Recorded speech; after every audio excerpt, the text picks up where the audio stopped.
All right, 6 o'clock on the dot. Glad to have you here with us on Up with KREM on a Monday morning. I'm Tim Pham. And I'm Channing Curtis. Now let's get right to the Outdoor Weather Center where we'll find meteorologist Jeremy Legoo because he's breaking down just how strong the winds are going to get today. Good morning, Jeremy. Well, good morning, Channing, and good morning, Tim. I think you put it quite right when you said the calm before it. And as you can see, things are blowing around here on the South Hill pretty good early on this morning. And we have sustained winds up over 20 miles per hour, gusting to already in the 30s and near 40. But that's not the wind event. The wind event itself arrives later today, and that's prompted our high wind warning across much of the region. The areas shaded in orange are the areas that will face the biggest impacts from this wind.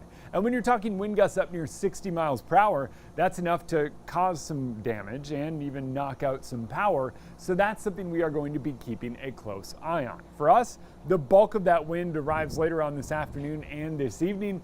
It really arrives around 2 or 3 o'clock and continues into tonight, eventually tapering off early tomorrow morning. But the wind that we have now is keeping our temps mild. We are in the 50s early on this morning, believe it or not.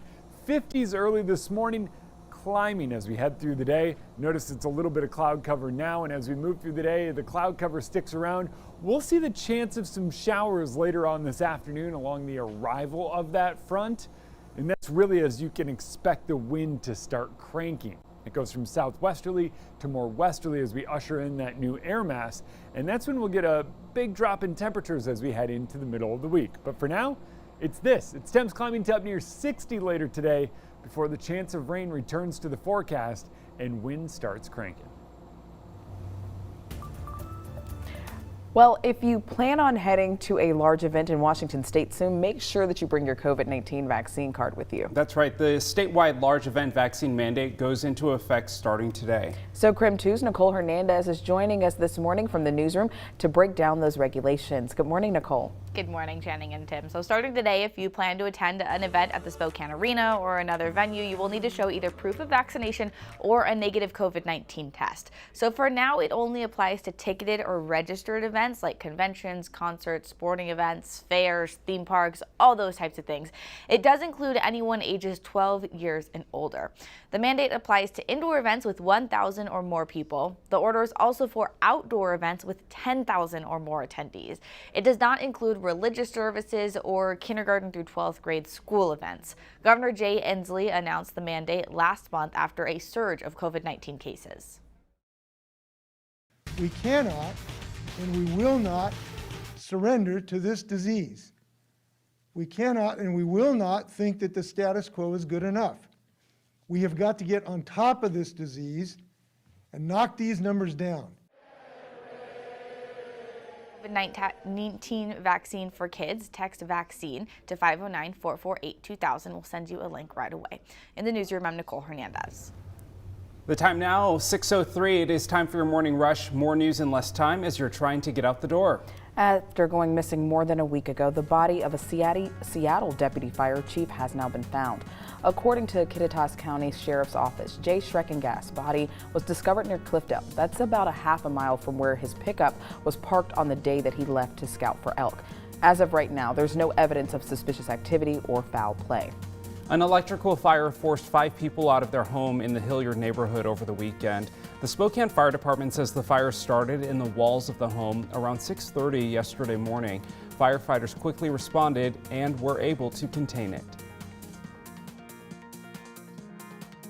No, I didn't see no flames. I didn't see that. But my friend said that the whole basement from inside the walls was smoking. So like it was smoking from the outside or from the inside out. Fire crews say the home is not safe to live in until repairs are made. All 5 people in the house are okay and got out without getting hurt. Spokane public libraries are expected to reopen today after online threats forced them to close over the weekend. Now, these threats were made over social media on Friday. The decision to close the libraries was made out of an abundance of caution for both staff and the public as Spokane police investigated. Now, police say those threats were violent and made to an unidentified library location. However, branches are expected to reopen today with heightened security. That's your morning rush. More news in less time. Let us know what's happening in your neighborhood by using the hashtag #UpWithKREM on social media.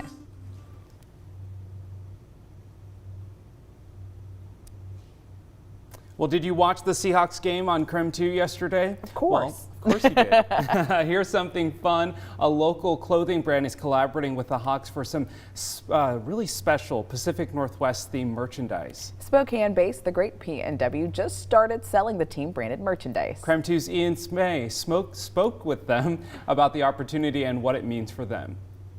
Earlier this year, Joel Barber got an email from the Seattle Seahawks. He founded Spokane-based clothing company The Great P&W in 2013, but now he was about to land his first deal with the professional sports team.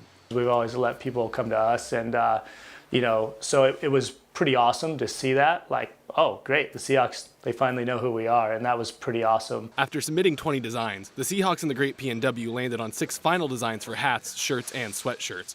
Starting on October 25th, the merchandise was on the shelves in the Pro Shop at Lumen Field and on The Great P&W's website. So far, Barber says it's been a big hit.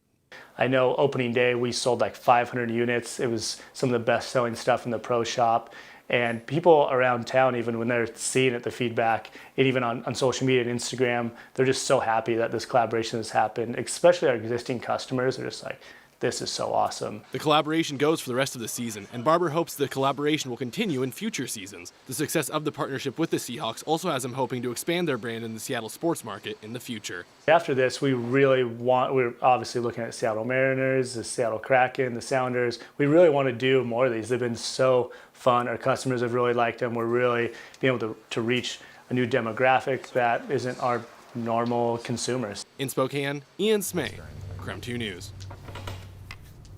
Wow, it is. If you haven't seen their apparel, they have some really cool stuff, even the non-Seahawks stuff, but it's pretty cool that a Spokane business over on the west side getting some recognition. Absolutely, and that's a big deal to get a contract with one of these professional sports teams, so congrats to them. Yeah, well done. I think I got to get my dad that Squatch shirt, where you got Squatch walking in the Seahawks gear. Yeah. Dad's a Seahawks fan, In Minnesota, you don't really have a football team, so you got to switch. And so, he chose Seahawks. I like it. I love it. Then, like they said, maybe eventually the Kraken and other sports teams. So we're super proud of them, a business from the Inland Northwest. That's right. All right, still much more ahead.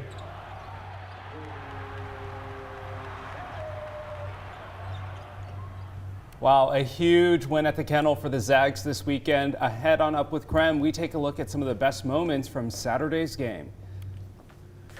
And we're going to take you outside, talk warm temps today, and a big drop in temps as we head into the middle of the week. We'll go from near 60 today to highs in the 30s. I'll let you know how we get there.